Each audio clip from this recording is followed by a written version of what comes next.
Hello students, welcome back to Inshika classes. और हम कर रहे हैं मैथमेटिक्स फॉर क्लास 10th, जिसमें हम एक्सरसाइज 6.3 के क्वेश्चन नंबर 10 तक कर चुके हैं। आज करेंगे क्वेश्चन नंबर 11, 12 और आगे जितने भी क्वेश्चंस हैं। तो चलिए स्टार्ट करते हैं। Before starting the video please guys like, subscribe and share the channel. चलिए स्टार्ट करते हैं। देखिए 11th क्वेश्चन देखते हैं। 11th क्वेश्चन में हमें क्या दिया हुआ है? आकृति 6.40 यानी कि ये वाली आकृति में ए बी बराबर ए सी गिवन है। तो पहले ना इसकी फिगर ड्रॉ कर लेते हैं।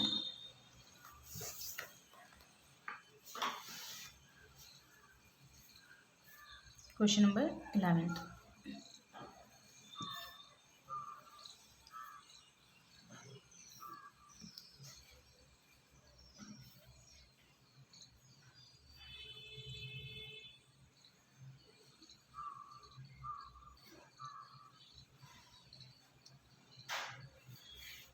A B C D F E, ये हमें क्या दी हुई है? एक फिगर दी हुई है। इसमें करना क्या है? देखिए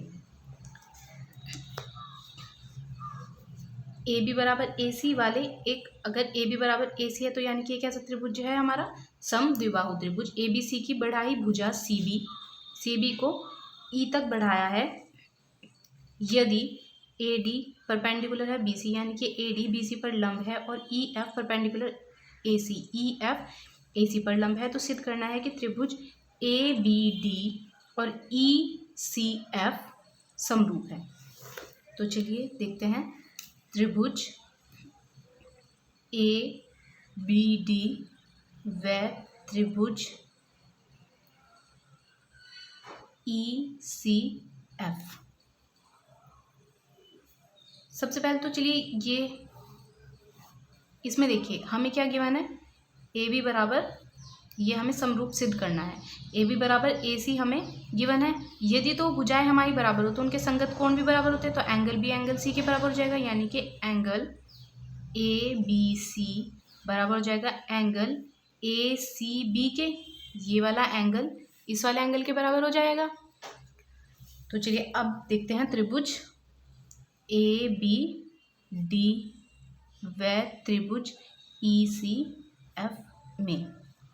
देखिए हमें ए बी डी, अगर ये वाला एंगल हमारा 90 है तो इधर भी 90 होगा, क्योंकि बी सी एक लाइन है। तो एंगल ए डी बी 90। ऐसे ही एंगल जो हमारा ट्रायंगल है ई एफ सी में एंगल ई एफ सी, देखिए ये 90 है। ये जो साइन होता है ये 90 डिग्री का होता है, यानी कि हमें गिवन है ये 90 है। एंगल ई एफ सी कितना हो गया? 90 डिग्री। कैसे? हमें दिया हुआ है। दूसरा अभी हमने एक एंगल प्रूफ किया है। एंगल ए बी सी बराबर है एंगल ए बी सी बराबर है एंगल ए सी बी के। या फिर हम ऐसे भी लिख सकते हैं A B D, A B C की जगह ए बी डी लिख सकते हैं ना, सिर्फ हमारी पॉइंट को हमने पीछे खिसका दिया। ए बी डी, एंगल तो बी ही रहा, बराबर हो जाएगा एंगल ए सी बी की जगह एफ सी ई लिख ले, एफ सी ई। ये कहिए एक से, इस इक्वेशन नंबर एक कह दीजिए, एक से हमारी दो कंडीशन सेटिस्फाई होगी, तो हमारा त्रिभुज कैसे हो जाएंगे? समरूप। त्रिभुज ए बी डी समरूप होगा त्रिभुज ई सी एफ के। और यही क्या करना था? हमें सिद्ध करना था। आई होप आपको ये क्वेश्चन समझ आया होगा। देखते हैं क्या क्वेश्चन नंबर 12।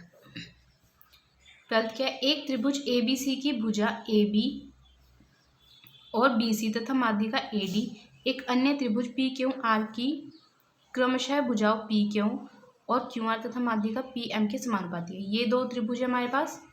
देखिए ए बी सी और P Q R. A B C की भुजा ए बी, बी सी और माध्यिका ए डी। दूसरा त्रिभुज पी क्यू आर की भुजा पी क्यू, क्यू आर और माध्यिका पी एम के समानुपाती है। दर्शाइए कि ए बी सी और पी क्यू आर हमारे समरूप होंगे। तो चलिए देखते हैं क्वेश्चन नंबर 12। सबसे पहले तो हमें क्या दिया है, ए बी अनुपात पी क्यू बराबर है ए सी अनुपात पी आर बराबर है ए डी अनुपात पी एम। देखिए ये समानुपाती दिया ना, तो यानी कि इसका इससे अनुपात, इसका इससे अनुपात बराबर होगा, नहीं हमें ए सी नहीं बी सी दिया है, बी सी, इसे बी सी कर लीजिए, बी सी अनुपात क्यू आर, अनुपात क्यू आर, ये अनुपात बराबर है इस अनुपात के, बराबर है इन अनुपातों के। ठीक है, अब हमें दिखाना है कि ए बी सी समरूप है पी क्यू आर के। तो देखिए स्टार्ट करते हैं। सबसे पहले हमें पता है जो डी है माध्यिका है, माध्यिका क्या करती है, रेखा को दो बिंदुओं में बराबर बराबर पार्ट्स में डिवाइड करती है, यानी कि बराबर भागों में विभाजित करती है। देखिए इसमें हम A B upon P Q को B C upon Q R के बराबर लेके चलेंगे। इन दोनों का कर दीजिए आधा। अब दोनों का ही आधा क्या है तो कोई फर्क नहीं पड़ा, तो इसे हम ऐसे लिख सकते हैं। देखिए A B upon P Q, B C का आधा क्या हो जाएगा, देखिए बी सी, डी इसका मध्य बिंदु है तो बी डी लिख सकते हैं ना, बी सी का आधा बी डी, ऐसे ही क्यू आर का आधा क्यू एम, तो लिख लेते हैं बी सी का आधा बी डी और क्यू आर का आधा क्यू एम। ठीक है, इसी वाले त्रिभुज में त्रिभुज ए बी डी व त्रिभुज पी क्यू एम में, त्रिभुज ए बी डी और त्रिभुज पी क्यू एम में, देखिए अगर हमारे ये भुजाओं का अनुपात बराबर है तो इनके संगत कोण बराबर होंगे, एंगल ए बी डी बराबर होगा एंगल पी क्यू एम के। देखिए क्यों, क्योंकि ए बी अनुपात पी क्यू बराबर है ए डी अनुपात पी एम के, क्योंकि ए बी अनुपात पी क्यू बराबर है ए डी अनुपात पी एम के, इसीलिए कोण बराबर हो गए। अभी हमने एक प्रूफ किया है कि A B upon P Q बराबर है B D upon Q M के। ए डी और पी क्यू का अनुपात बराबर किसके है, बी डी और क्यू एम के। त्रिभुज की दो भुजाओं का अनुपात और एक कोण बराबर है तो ये ऐसे त्रिभुज क्या कहलाते हैं, समरूप। ए बी डी समरूप होगा किसके, त्रिभुज पी क्यू एम के। अभी तक हमारा ये वाले त्रिभुज समरूप सिद्ध हुए हैं, हमें सिद्ध कौन से करना है, ए बी सी और पी क्यू आर, बड़े वाले त्रिभुज। अब देखिए त्रिभुज ए बी सी व त्रिभुज पी क्यू आर में एंगल्स बराबर है, एंगल ए बी सी बराबर है एंगल पी क्यू आर के, और अनुपात हमें दिया हुआ है ए बी अनुपात पी क्यू बराबर है ए सी अनुपात पी आर के। ए बी अनुपात पी क्यू और बी सी अनुपात क्यू आर, ये दिया हुआ है हमें, तो हमारे त्रिभुज कैसे हो जाएंगे, समरूप, यानी कि ए बी सी समरूप हो जाएगा त्रिभुज पी क्यू आर के, और यही हमें प्रूफ करना था। आइए देखते हैं next question, question number 13। Question number 13 क्या है, एक त्रिभुज ए बी सी की भुजा बी सी पर बिंदु डी इस प्रकार स्थित है। एक त्रिभुज है ए बी सी, इसकी भुजा बी सी पर, इस पर एक बिंदु डी स्थित है, ए को डी से मिला दीजिए, कि एंगल ए डी सी बराबर एंगल बी ए सी के बराबर है। हमें दिखाना है सी ए का स्क्वायर बराबर है C B into C D. देखिए इसके लिए हम क्या करेंगे, जो एंगल हमें बराबर दिखाए गए हैं उन्हीं त्रिभुज में ले लेते हैं। त्रिभुज ए डी सी व त्रिभुज बी ए सी में, देखिए एंगल डी एंगल ए के बराबर है, angle A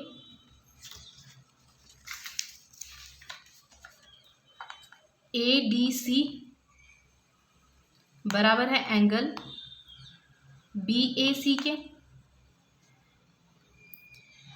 angle C DAC में भी है और BAC में भी है, तो एंगल BCA बराबर होगा एंगल DCA कॉमन, और ये क्या था गिवन।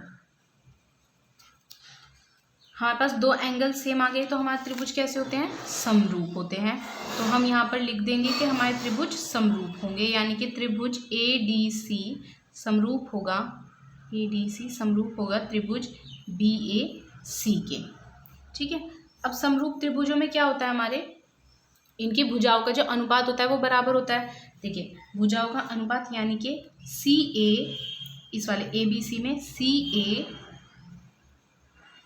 Upon CB।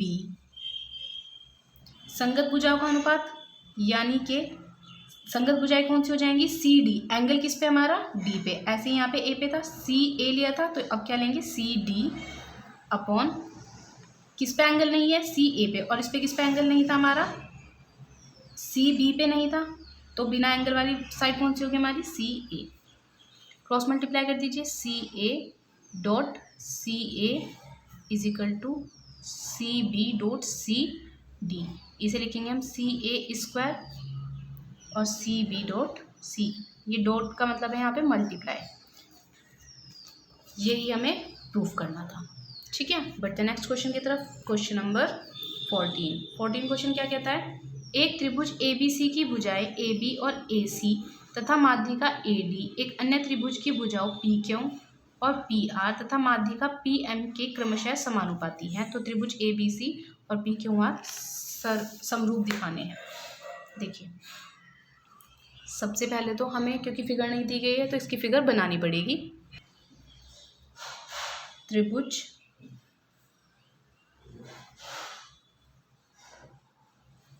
ABC और त्रिभुज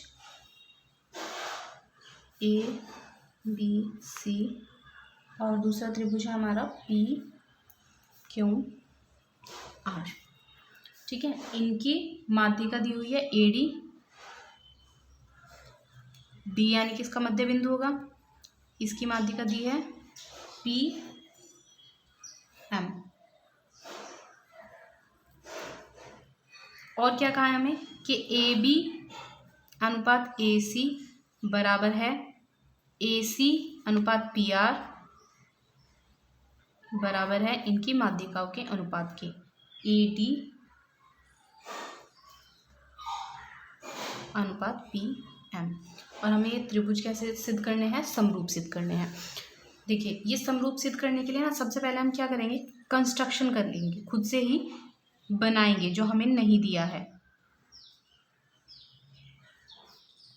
ABC और PQR में क्या कंस्ट्रक्शन करेंगे, ये बिंदु D है हमारा और ये क्या है बिंदु M।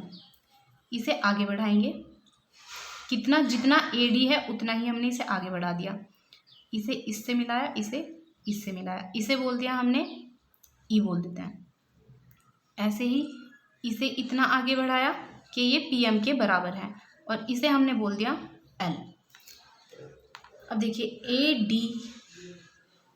बराबर DE हमने क्या किया, ऐसा निर्माण किया, खुद बनाया ना, तो हमने क्या किया, निर्माण किया। इसी प्रकार PM बराबर ML, ये भी क्या किया, निर्माण किया। अब हमें क्या दिया है अनुपात, AB अनुपात PQ, ये PQ है, सामने की भुजाओं को दिया है ना अनुपात, AB अनुपात PQ बराबर है AC अनुपात PR और AD अनुपात PM के। ठीक है, अब देखिए हमें ये एक प्रॉपर्टी दी है। अब इसमें जो हमने कंस्ट्रक्शन किया, इसमें देखिए AD बराबर है DE के और PM बराबर है ML के, BD बराबर है DC के, QM बराबर है MR के, यानी कि ये हमारा एक चतुर्भुज है जिसके विकर्ण एक दूसरे को समद्विभाजित करते हैं। ए बी ई सी एक चतुर्भुज है तथा इसके विकर्ण ए ई व बी सी एक दूसरे को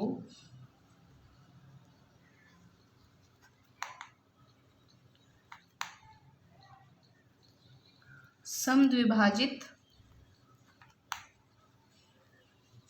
करते हैं। अगर ऐसा है तो ऐसा चतुर्भुज जिसके विकर्ण एक दूसरे को समद्विभाजित करते हैं वो क्या होता है हमारा पैरेललोग्राम यानी कि समांतर चतुर्भुज। अतः जो हमारा ये चतुर्भुज होगा ए बी ई सी ये समांतर चतुर्भुज होगा। अतः ए बी ई सी एक समांतर चतुर्भुज है। अब समांतर चतुर्भुज में क्या होता है आमने सामने वाली भुजाएं बराबर होती हैं। अभी देखिए हमारा अनुपात क्या था ए बी अनुपात पी क्यों ए बी अपॉन पी क्यों बराबर था A C upon P R के।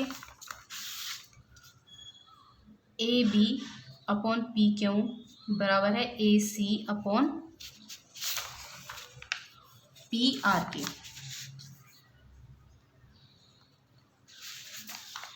ठीक है और A D upon P M बराबर किसके A D upon P M के।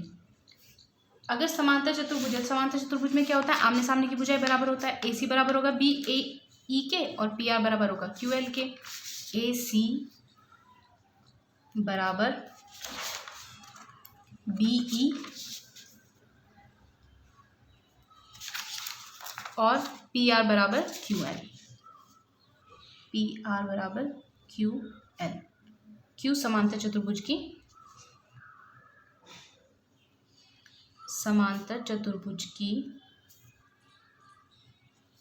आमने सामने की भुजाएं।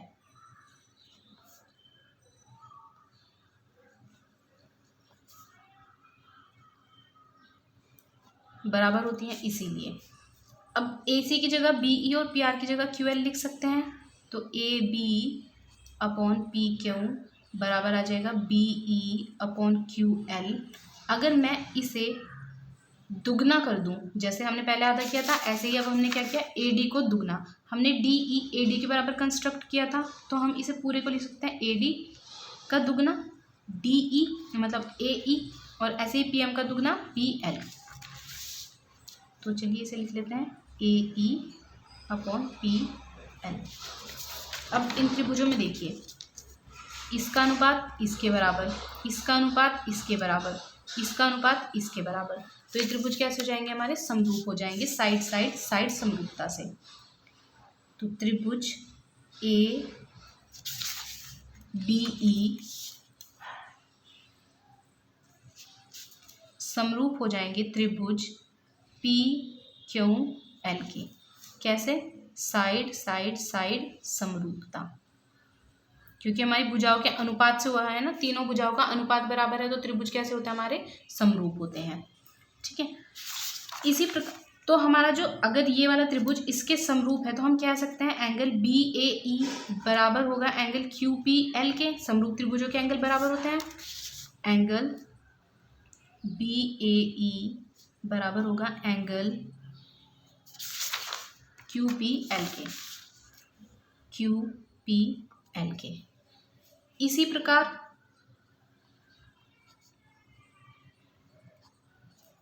जैसे हमने ये वाले त्रिभुज समरूप सिद्ध किए हैं वैसे हम ये वाले त्रिभुज भी समरूप सिद्ध कर सकते हैं। तो हम लिख सकते हैं कि त्रिभुज सी ए ई समरूप होगा पी आर पी एल के। त्रिभुज सी ए ई समरूप होगा त्रिभुज आर पी एल के। ठीक है अब ये दोनों हमारे त्रिभुज कैसे हो गए समरूप तो इनके जो संगत कोण होंगे वो भी बराबर होंगे यानी कि सी ए ई बराबर होगा एंगल आर पी एल के।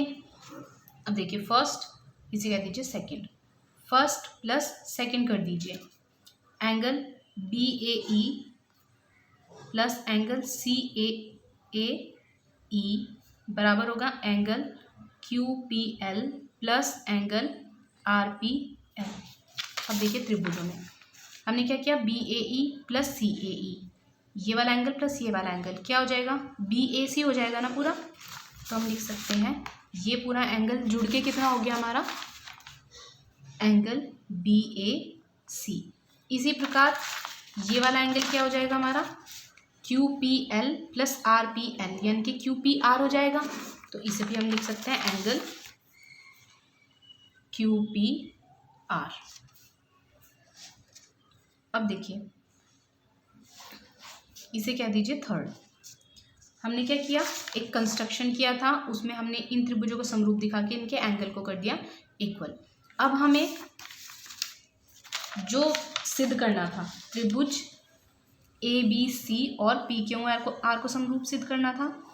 तो त्रिभुज ए बी सी व त्रिभुज पी क्यू आर में एंगल हमने अभी बराबर दिखाए, बी ए सी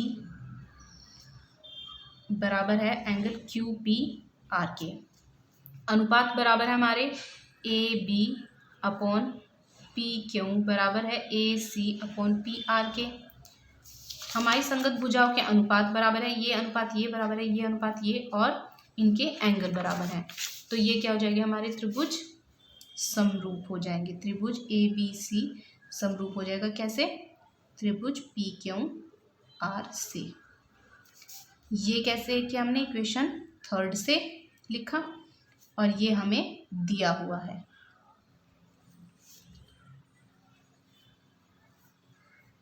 यही हमें सिद्ध करना था। आई होप आपको ये क्वेश्चन समझ आया होगा। थोड़ा बड़ा क्वेश्चन ज़रूर था, लेकिन अगर आप इसे एक दो बार खुद अपने आप लिख के ट्राई करेंगे तो अच्छे से हो जाएगा। चलिए करते हैं next question, question number 15। Question number 15 क्या है हमारा, लंबाई 6 मीटर वाले ऊर्ध्वाधर स्तंभ की भूमि पर छाया की लंबाई 4 मीटर है, जबकि उसी समय एक मीनार की छाया की लंबाई 28 मीटर है। मीनार की ऊंचाई ज्ञात कीजिए। देखिए स्तंभ क्या होता है, खंबे। एक हमारा ऐसे खड़ा सीधा खड़ा हुआ खंबा है जो कि 6 मीटर का है, इसकी छाया पड़ रही है धरती पे, और छाया कितनी लंबी है, 4 मीटर की। ठीक है, जबकि उसी समय टाइम वही है, उसी समय एक मीनार की छाया हमारी कितनी पड़ रही है, 28 मीटर। मीनार भी हमारी सीधी खड़ी होगी, छाया उसकी 28 मीटर, यानी कि ये 28 मीटर पड़ रही है। मीनार की लंबाई ज्ञात कीजिए, ये हमें ज्ञात करना है। माना ये जो हमारा खंबा है ये ए बी और सी, ये पी क्यू और आर। तो हमें पी क्यू ज्ञात करना है, ए को सी से मिला दीजिए। अच्छा, टाइम सेम है, अगर सूरज यहाँ पे है तो एंगल क्या होगा इसका, ये वाला एंगल इसके बराबर होंगे ना। तो ये वाले दोनों त्रिभुज कैसे होंगे हमारे, समरूप। त्रिभुज ए बी सी समरूप होगा त्रिभुज पी क्यू आर के। तब हम लिख सकते हैं A B upon P Q बराबर होगा B C upon Q R के। ए बी की वैल्यू 6, पी क्यू की वैल्यू हमें फाइंड करनी है, बी सी की वैल्यू 4 और क्यू आर की वैल्यू 28। अब इनकी क्रॉस मल्टीप्लाई कर लीजिए, पी क्यू इधर लेके आ जाइए और 6 इंटू 28 अपॉन हो जाएगा 4 इधर लेके आ गए, पी क्यू इधर, 4 सत्ते 28। तो पी क्यू की वैल्यू कितनी आ गई हमारी 42, यानी कि खंबा कितना लंबा है, 42 मीटर। आई होप ये क्वेश्चन आपको अच्छे से समझ आया होगा। बढ़ते हैं नेक्स्ट क्वेश्चन की तरफ, क्वेश्चन नंबर 16, जो कि हमारे इस चैप्टर का लास्ट क्वेश्चन है। चलिए देखिए, ए डी और पी एम त्रिभुजों ए बी और पी क्यू आर की क्रमशः माध्यिकाएं हैं, जबकि त्रिभुज A B C P Q R समरूप है। तो A D upon P Q, देखिए त्रिभुज बना लेते हैं पहले।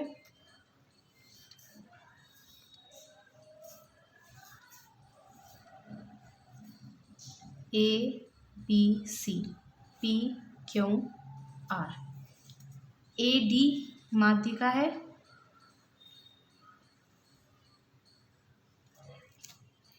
पी एम माध्यिका है। त्रिभुज ए बी सी समरूप है त्रिभुज पी क्यू आर के। अगर ऐसा है तो हम कह सकते हैं A B upon P Q बराबर होगा B C upon Q R के। भाई ये हमारे समरूप है तो इनकी भुजाओं का अनुपात बराबर होगा। अब भुजाओं का अनुपात बराबर है तो हम यहाँ पे ये भी तो देख रहे हैं ना, अगर मैं इसमें आधा कर दूं और इसको आधा कर दूं तो A B upon P Q किसके बराबर हो जाएगा, डी माध्य का है ना, तो बी सी का आधा बी डी और क्यू आर का आधा क्यू आर, तो B D upon Q M. ठीक है, अब ये वाला एंगल इसके इक्वल होगा क्योंकि ये त्रिभुज तो समरूप है। Angle A B D equal होगा एंगल पी क्यू एम के। क्यों? क्योंकि त्रिभुज ए बी सी समरूप है त्रिभुज पी क्यू आर के, इसीलिए। फर्स्ट और सेकंड से देखिए, A B upon P Q, B D upon Q M, angle B equals to angle C. ये वाला त्रिभुज इस वाले त्रिभुज के समरूप है ना। इक्वेशन फर्स्ट व सेकंड से ट्रायंगल ए बी डी समरूप हो जाएगा ट्रायंगल पी क्यू एम के।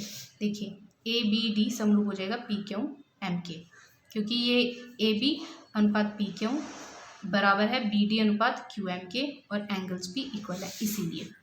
अगर हमारे दो त्रिभुज समरूप है तो उनकी भुजाएं संगत भुजाओं का अनुपात बराबर होता है, तो ए बी अनुपात पी क्यू बराबर हो जाएगा ए डी अनुपात पी एम के। A B upon P Q तब बराबर हो जाएगा A D upon P M के, और यही हमें सिद्ध करना था। इसी के साथ हमारा 6th चैप्टर यानी कि त्रिभुज चैप्टर कंप्लीट होता है। आई होप आपको ये चैप्टर अच्छे से समझ आया होगा। अगर आपकी कोई भी क्वेरी होती है तो प्लीज़ कमेंट सेक्शन में आप पूछ सकते हैं। Thank you for watching. Please guys like, subscribe and share the channel.